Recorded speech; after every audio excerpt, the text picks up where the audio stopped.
সাপের মাংসের কারখানা, ভেতরে ঢুকলেই যা দেখবেন বিশ্বাস হবে না। আজ জানবো এই বিষয়ে, সাথেই থাকুন। আমরা প্রতিদিন যেসব খাবার খাই, ভাত, মাছ, মাংস, সবজি, কিন্তু পৃথিবীর একদল মানুষ আছে যাদের প্লেটে খাবার হিসাবে উঠে আসে সাপ। হ্যাঁ বন্ধুরা, যে প্রাণী দেখলে আমাদের শরীর শিউরে ওঠে, যাকে আমরা ভয়ঙ্কর বলে দূরে রাখি, সেই সাপকেই কিছু দেশে বানানো হয় বাণিজ্যিক খাবার। কল্পনা করুন, একটা বিশাল ফ্যাক্টরি, ভিতরে ঢুকতেই কানে আসে ফসফস শব্দ, মেঝেতে বেইরা পাকিয়ে আছে শত শত সাপ, কিছু জীবিত, কিছু আধমরা। এক পাশে মানুষ দাঁড়িয়ে আছে, হাতে ধারালো ছুরি, আরেক পাশে চলছে কনভেয়ার বেল্ট। মাত্র কয়েক মিনিটের মধ্যে একটা জীবন্ত সাপ পরিণত হচ্ছে প্যাকেটজাত খাবারে। এটা কোনো হরহর মুভি না, এটা বাস্তব। আজ আমরা ঢুকবো সাপের মাংসের কারখানার ভেতরে, সেই অন্ধকার জগতে যেটা বেশিরভাগ মানুষ কখনোই দেখতে পায় না। কিন্তু প্রশ্ন হলো, মানুষ প্রথম কবে সাপ খাওয়া শুরু করলো? মানুষের ইতিহাসে খাবারের অভাব ছিল বড় সমস্যা। প্রাচীন যুগে যেখানে পশু কম ছিল, শিকার ছিল অনেক কঠিন, যেখানে মানুষ খেয়েছে যা পাওয়া গেছে তাই।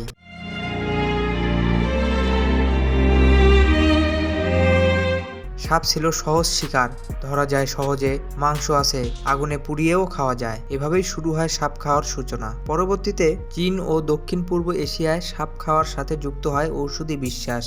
ধারণা তৈরি হয় সাপের মাংস খেলে যৌন শক্তি বাড়ায়, শরীর গরম রাখে, আয়ু বাড়ায়। এই বিশ্বাসই পরে একটা পুরো ইন্ডাস্ট্রিতে পরিণত হয়। আজকের দিনে কোন কোন দেশে সাপ খাওয়া যায়?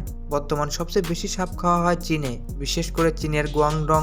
এখানে সাপ চাষ করা হয় গবাদি পশুর মতো। তারপর আছে ভিয়েতনাম, সেখানে সাপ মানেই লাইভ রেস্টুরেন্ট শো। আপনি সামনে বসে দেখবেন সাপ জবাই হচ্ছে। এবার আসি থাইল্যান্ডে, এখানে স্ন্যাক স্যুপ খুবই পরিচিত।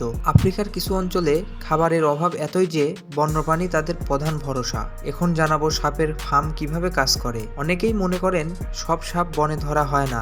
আজকাল আছে স্ন্যাক ফার্ম, যেখানে আছে সাপের নির্দিষ্ট প্রজাতি, নির্দিষ্ট খাবার, নির্দিষ্ট তাপমাত্রা, নির্দিষ্ট ওজন পর্যন্ত বড় করা হয়। সেখানে কিছু ফার্মে একসাথে 10,000 প্লাস সাপ রাখা হয়। সাপদের খাওয়ানো হয় ইঁদুর, ব্যাঙ, মুরগির বাচ্চা। পুরো বিষয়টা একটা মাংস উৎপাদনের কারখানার মতো।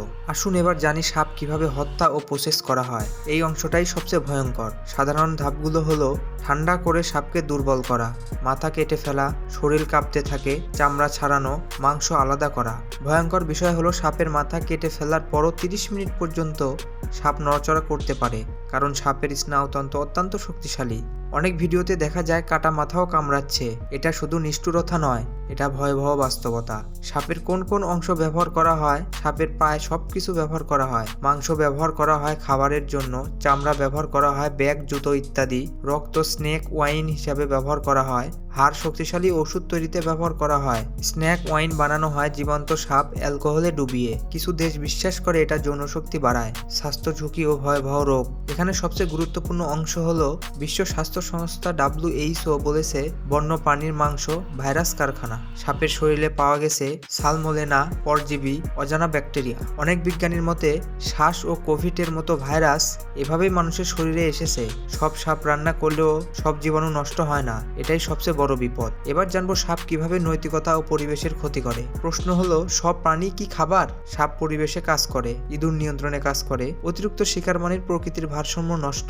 এ কারণে অনেক দেশ এখন বন্য মাংস নিষিদ্ধ করেছে। ভবিষ্যৎ বিপদও আমাদের জন্য সতর্কতা।